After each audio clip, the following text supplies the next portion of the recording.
નમસ્તે બાળ મિત્રો, યુટ્યુબમાં સરવૈયા રક્ષાબેન ધોરણ 6 ની અંદર સામાજિક વિજ્ઞાન. હવે આપણે 13મો પાઠ ચલાવતા હતા. 13મા પાઠની અંદર આપણે ભારત ભૂપૃષ્ઠ, આબોહવા અને વનસ્પતિ અને વન્યજીવન વિશે વાત કરી હતી. તો આગલા લેક્ચરમાં આપણે જોયું હતું કે વનસ્પતિ અને વન્યજીવો વિશે, ભૂપૃષ્ઠ અને આબોહવાના જે આપણે જે વાત કરી હતી આગલા લેક્ચરની અંદર કે આબોહવા કેવા કેવા પ્રકારની છે.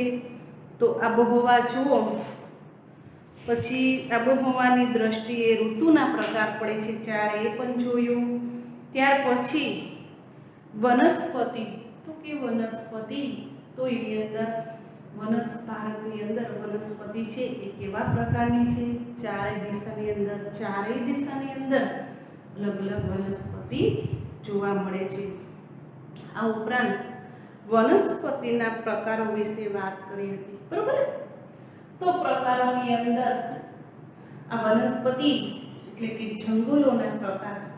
તો જંગલોના પ્રકાર આપણે વાત કરી હતી તો કે 5 જંગલોના પ્રકાર પડે છે. તો પેલું છે ઉષ્ણકટિબંધીય જંગલો, પછી બીજું છે ઉષ્ણકટિબંધીય પાનખર જંગલો,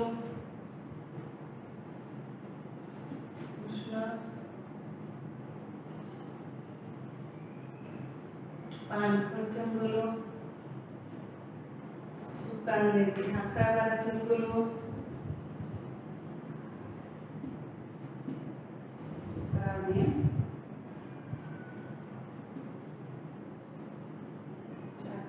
જંગલો.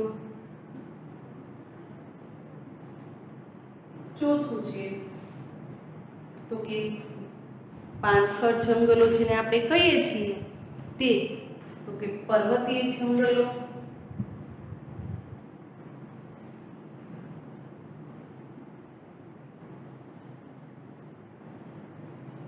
અને પાંચમું છે મેંગ્રોવ જંગલો.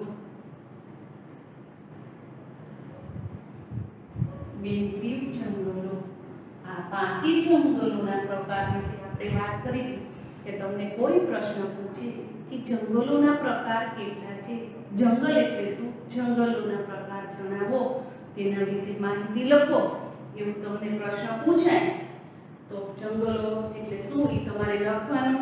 પછી જંગલોના 5 પ્રકાર છે તે નીચે મુજબ છે, એવી રીતના પ્રશ્નોનું હેડિંગ બાંધીને લખવાનું. પેલું ઉષ્ણકટિબંધીય જંગલો, ઉષ્ણકટિબંધીય પાનખર જંગલો, 5 જંગલો, સૂકા અને ઝાંખરાવાળા જંગલો, પર્વતીય જંગલો અને મેંગ્રોવ જંગલો. હવે પછી આપણે વાત કરી હતી કે 5 જંગલોની અંદર વનસ્પતિ કેવા કેવા પ્રકારની થાય છે એ વિશે આપણે વાત કરી હતી. અને એની પછીનો જે ટોપિક હતો તો કે જંગલોનું મહત્વ.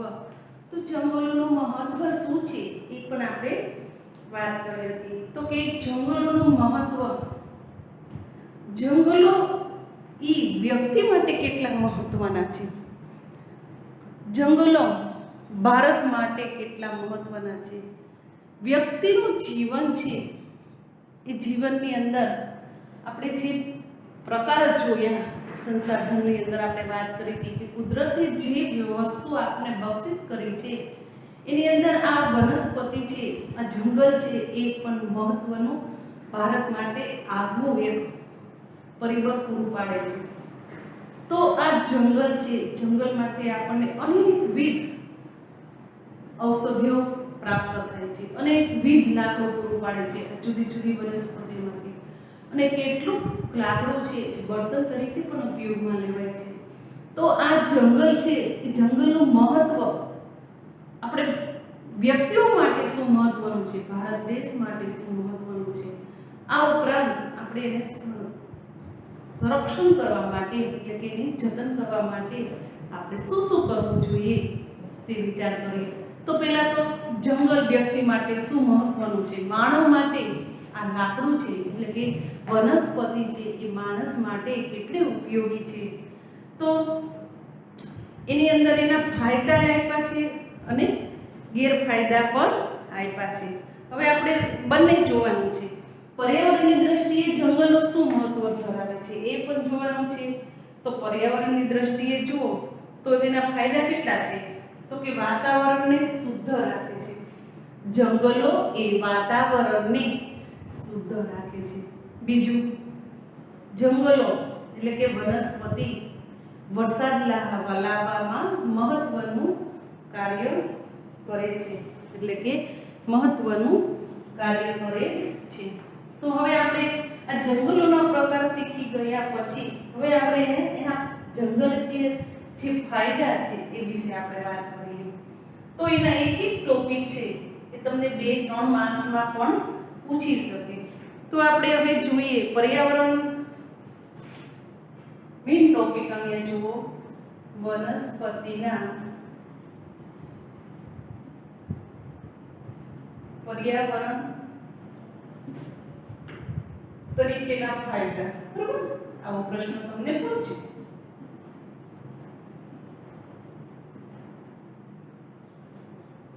તો પેલું છે એ આપણને કઈ રીતના ઉપયોગી છે વનસ્પતિ? તો કે વાતાવરણને શુદ્ધ રાખે છે. કોને શુદ્ધ રાખે છે? વાતાવરણને શુદ્ધ રાખે છે. બીજું તો કે વનસ્પતિ છે જંગલો આપણને કઈ રીતના ઉપયોગી થાય છે? તો કે પર્યાવરણને પહેલા કઈ રીતના ઉપયોગી થાય છે? વનસ્પતિ છે તો કે વરસાદ લાવે છે. શું લાવે છે?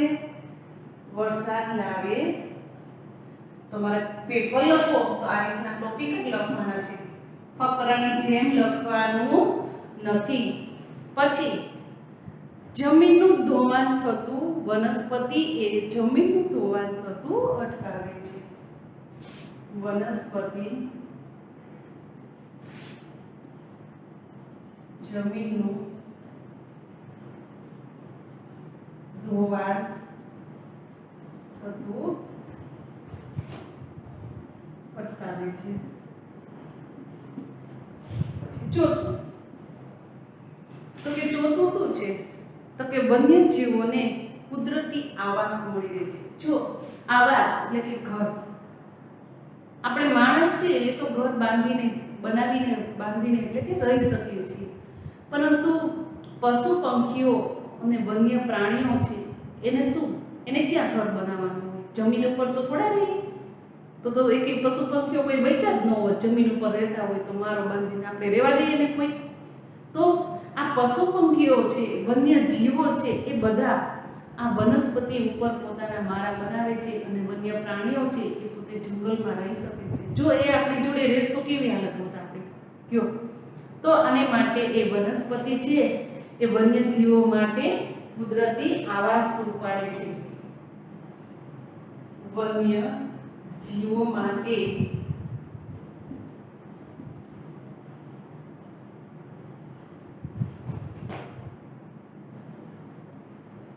આવાસ એટલે કે ઘર પૂરું પાડે છે. પછી તમે જુઓ તો કે ભૂમિગત જળ સંરક્ષણની પ્રક્રિયા કરે છે. ભૂમિ એટલે જમીનની અંદર, પૃથ્વીના ઉપલા પોપડામાં નહીં, જમીનની અંદર એટલે કે આપણે 15-20 ફૂટ ઊંડું ખોદો અને એ ભૂમિની અંદર જે પાણી છે એ પાણીની અંદર જે વનસ્પતિ આપણે ઉપર ઉગાડીએ છીએ, પરંતુ મોટા વૃક્ષ છે એ પોતાના મૂળિયા જમીન સુધી અંદર જઈને એ જે જળની અંદરની જે પ્રક્રિયા છે એટલે કે ભૂમિગત જળ રક્ષણ પૂરું પાડે છે. પાંચમું છે ભૂમિગત સંરક્ષણ પૂરું પાડે છે.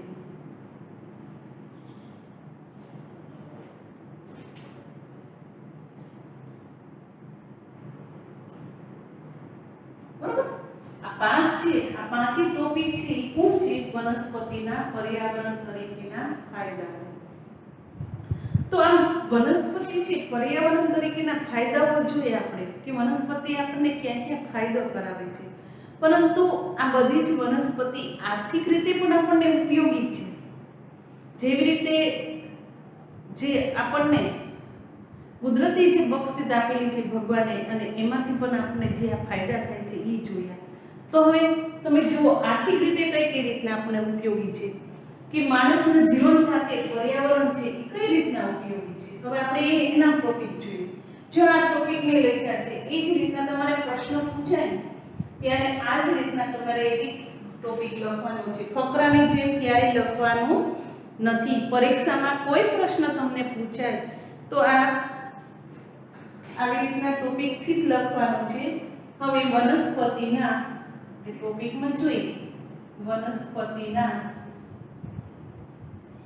આર્થિક ફાયદાઓ ક્યાં ક્યાં છે.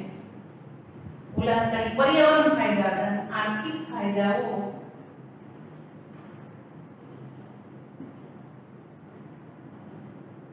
ક્યાં ક્યાં છે. તમને પ્રશ્ન પૂછે બરાબર, 3 માર્ક્સનો પૂછાય, 2 માર્ક્સનો પૂછી શકે 2 માર્ક્સની અંદર. તો વનસ્પતિના આર્થિક ફાયદાની અંદર આપણે જોઈએ તો પેલું તો કે વનસ્પતિ છે એ માનવને બળતણ અને ઇમારતી લાકડું પૂરું પાડે છે. પેલું માનવને બળતણ અને ઇમારતી લાકડું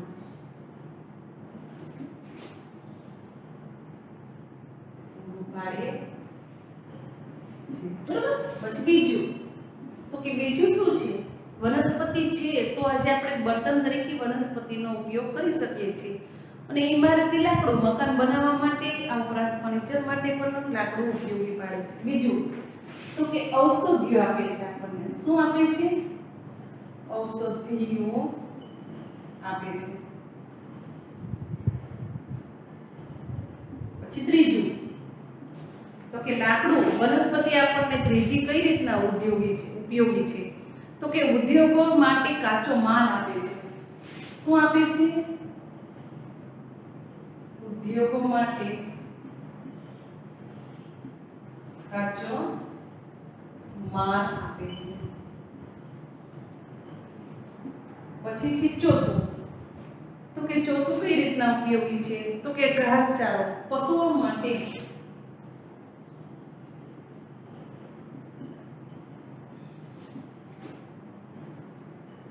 ઘાસચારો પૂરો પાડે છે.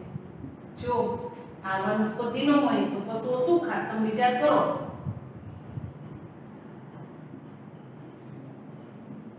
તમે ખાલી 5 મિનિટ ખાલી વિચાર કરો, જો વનસ્પતિ ન હોય તો આ શું થાત?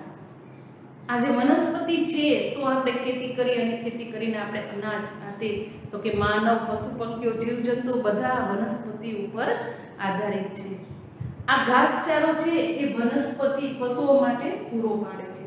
તો કે પાંચમું વનસ્પતિમાંથી આપણને શું શું મળે છે તો કે લાખ, ગુંદર અને રાળ જેવી જંગલી પેદાશો પ્રાપ્ત થાય છે.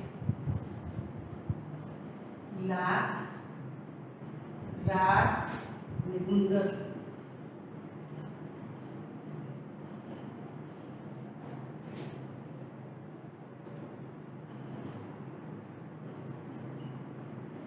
વગેરે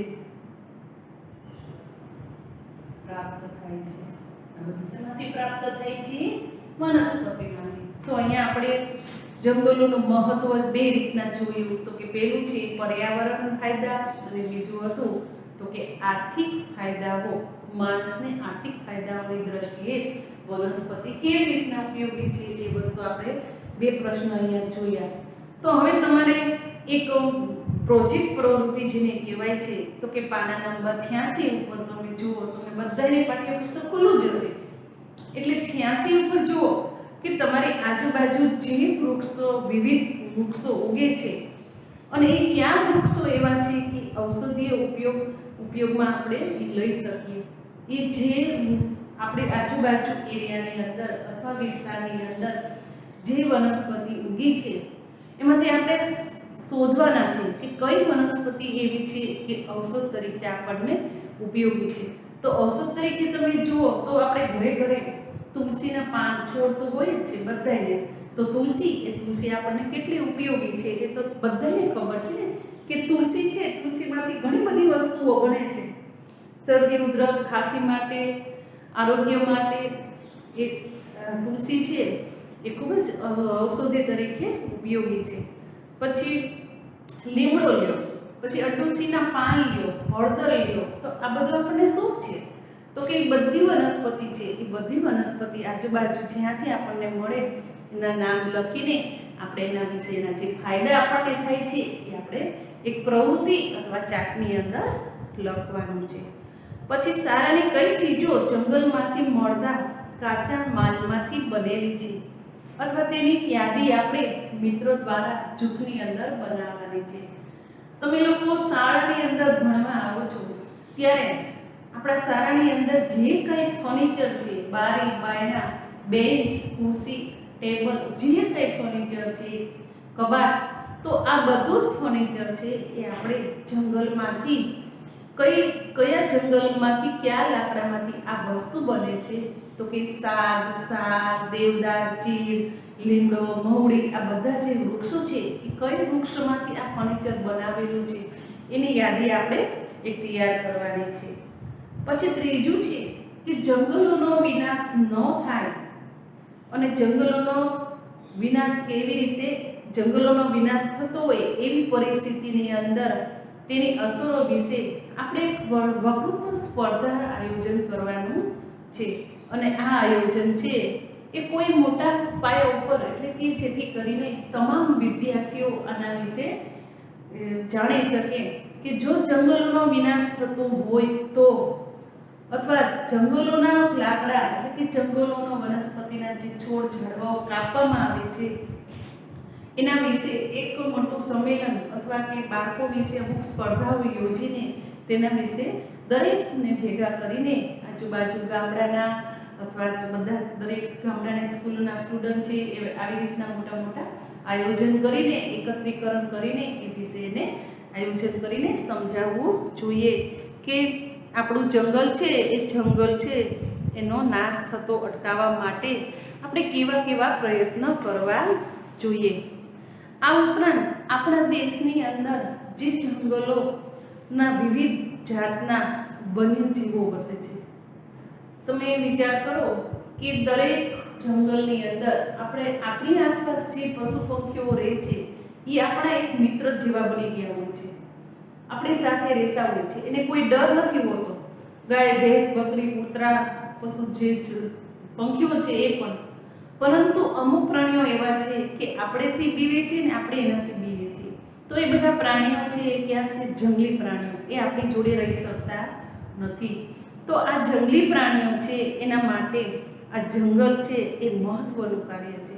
એ લોકો જંગલમાં જ રહે છે અને એના એરિયા પૂરતા જ સીમિત એરિયા પૂરતા જ રહેતા હોય છે. સસ્તન વર્ગના પ્રાણીઓ, પક્ષીઓ, જળચરો, ઉભયજીવીઓ, કીટકો, સરીસૃપો અને કીડાઓનો પણ આની અંદર સમાવેશ થાય છે.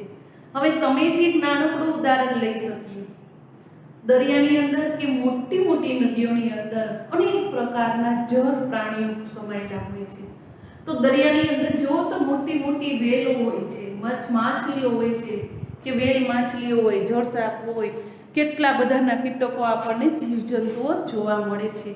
પરંતુ તમારી આસપાસ નાનકડું એવું તળાવ હોય તો આ તળાવની અંદર આ વસ્તુ જોવા મળતી નથી. દાખલા તરીકે આપણે તળાવની વાત કરીએ તો એ તળાવની અંદર શું મગરો રહે છે?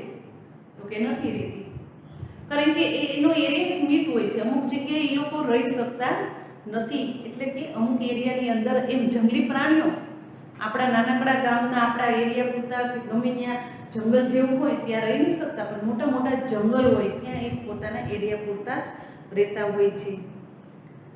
વાઘ આપણા દેશના વિવિધ ભાગોની અંદર જોવા મળે છે. વાઘ, સિંહ, દીપડા આ બધી જગ્યાએ આપણને જોવા મળે છે, પરંતુ એ જંગલ અમુક પૂરતા મર્યાદા એની વિસ્તાર મર્યાદિત રાખેલો હોય છે.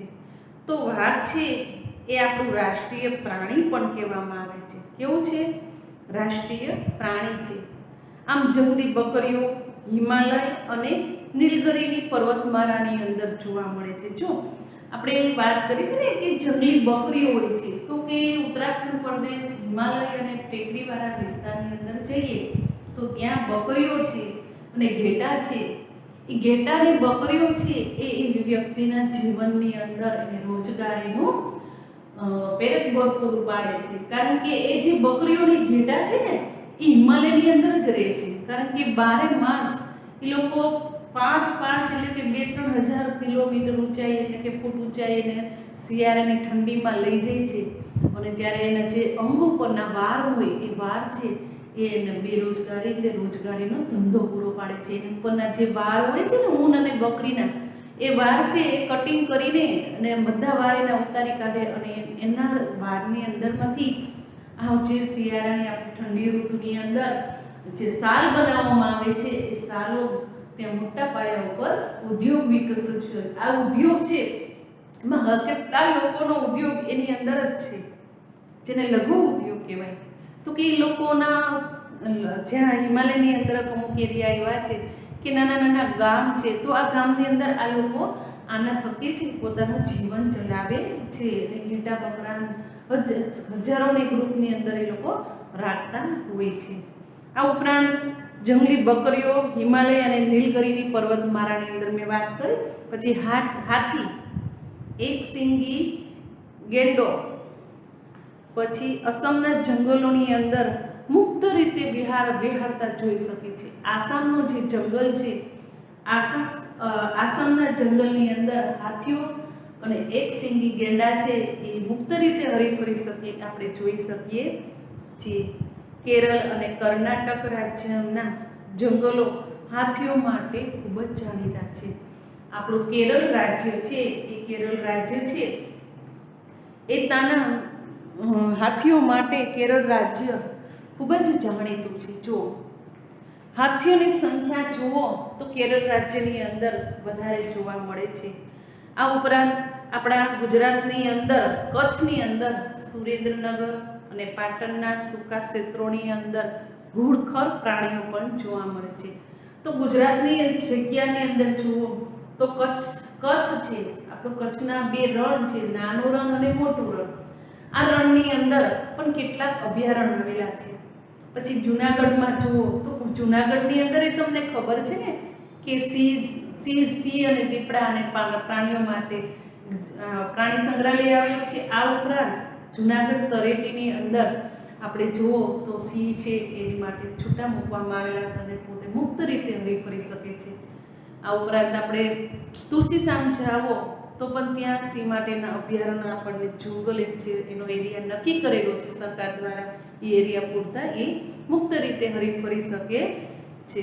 આ ઉપરાંત એશિયાઈ સિંહ, ભારત ઉપરાંત એશિયાઈ આપણો દેશ છે, એશિયાઈ દેશ, એ દેશની અંદર સિંહોની સંખ્યા જુઓ તો માત્ર ગુજરાતના ગીરના જંગલોમાં જોવા મળે છે. એશિયાઈ સિંહ છે એ સમગ્ર વિશ્વની અંદર જુઓ તો માત્ર ગુજરાતની અંદર જ સિંહોની સંખ્યા વધુ પ્રમાણમાં જોઈ શકે છે. તમે આજકાલ જોશો તો છાપા વાંચો અથવા ટીવીના સમાચાર જોતા હશો તો કોઈ પણ જગ્યાએ તમે સાંભળતા હશો કે મોમાના આ ગામની અંદર, તળાજાની અંદર, પછી તલાલાની અંદર, અમરેલીમાં, આ બધી જગ્યાએ આપણને સિંહ દીપડા આવેલા જોયા છે અને માણસને પણ હેરાન કરતા હોય છે. શા માટે? તો કે આ એની હદ ભૂખ્યા રહેવાથી પોતાની હદ છોડી નાખી અને ચડતા શિકારની શોધમાં એ બીજે આવી જાય છે અને ઘણી જગ્યાએ તો પશુઓનું મારણ કરે છે. આ ઉપરાંત ઘણીવાર તો માણસનું પણ ભક્ષણ કરી જાય છે. હવે જુઓ તમને એક ચિત્ર આપ્યું છે સિંહ. તો કે ભારતના ઓલામાં સિંહ શું છે? તો કે ગુજરાતની અંદર સૌથી સર્વશ્રેષ્ઠ કે જુનાગઢ જિલ્લામાં આપણે સિંહનું પ્રમાણ વધુ જોવા મળે છે. ગીરના જંગલોમાં સિંહ છે એ વધારે જોવા મળે છે. ગુજરાતનું રાજ્ય પ્રાણી જેને કહેવાય તો કે સિંહ છે. શું છે ગુજરાતનું રાજ્ય પ્રાણી કયું છે? તો કે સિંહ છે. અને વાઘ છે એ કેવું પ્રાણી છે? રાષ્ટ્રીય પ્રાણી. એટલે કે અહીંયા સંરક્ષણના પ્રયાસોથી તેની સંખ્યામાં વધારો થયો છે. તો સરકાર દ્વારા જે પ્રયત્ન કરવામાં આવ્યા છે એ સરકાર દ્વારા આજે આ સિંહો અને વાઘની સંખ્યાઓમાં વધારો જોવા મળે છે. તમને એમ થાય છે સરકાર શું એવું કરતી હશે તો એની સંખ્યામાં વધારો થાય છે?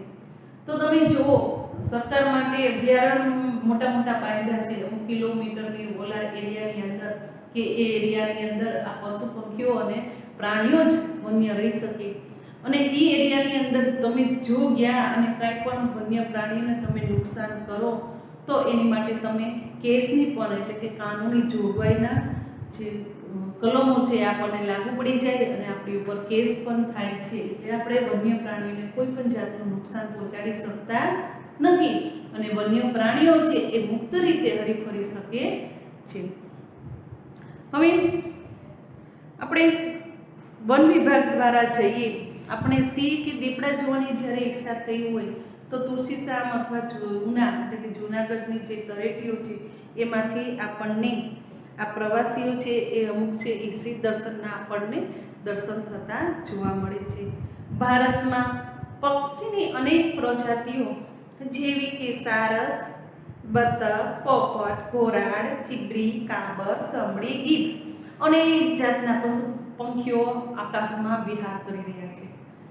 તમે જુઓ, તમને ખબર જ હશે 25 થી 30 પંખીઓ છે જુદા જુદા પ્રકારના. અમુક પંખીઓ તો આપણે અહીંયા જોવાય નથી મળતા, પણ અમુક જગ્યાએ આ બધા પંખીઓ વિહાર કરતા હોય છે. અમુક પંખીઓ એવા હોય છે કે આપણી સાથે રાત ને દી આપણે એને જોતા હોય છે. કાબર, કાગડા, કોયલ, પોપટ, હોલા આ બધું આપણે ડેલી જોતા હોય નિયમિત રીતે. પણ અમુક પક્ષીઓ છે એ અમુક જગ્યાએ ને અમુક સ્થળે જ જોવા મળતા હોય છે. તો આ બધા છે એ અમુક પક્ષીઓ છે એ ભારતમાં ગુજરાત, ઓડિશા અને વગેરે દરિયા કિનારે સમુદ્રના જે કાચબાઓ છે એ ઈંડા મૂકવા આવે છે અને આપણે ત્યાં સાપની જો કાચબાઓ છે એ પણ દરિયા કિનારે રહે છે. આ ઉપરાંત સાપ છે એ સાપ પણ ઘણી બધી પ્રજાતિઓની અંદર જોવા મળે છે. પૈકીની મોટાભાગની જે પ્રજાતિઓ બિઝનેરી હોય છે. બિનઝેરી એટલે કે પોતે કરડે પણ આપણને કોઈ પણ જાતનું ઝેર ચડતું નથી. બાલ મિત્રો, હવે આપણો સમય અહીંયા પૂરો થાય છે, એટલે કે હવે પછીના લેક્ચરની અંદર આપણે આખું જે પાછું છે એ આપણે પૂર્ણ કરીશું. બરાબર? હવે પછીના લેક્ચરમાં આવે ત્યારે આપણે આ પાઠનું જે હોમવર્ક છે એ તમને આપવામાં આવશે. અસ્તુ.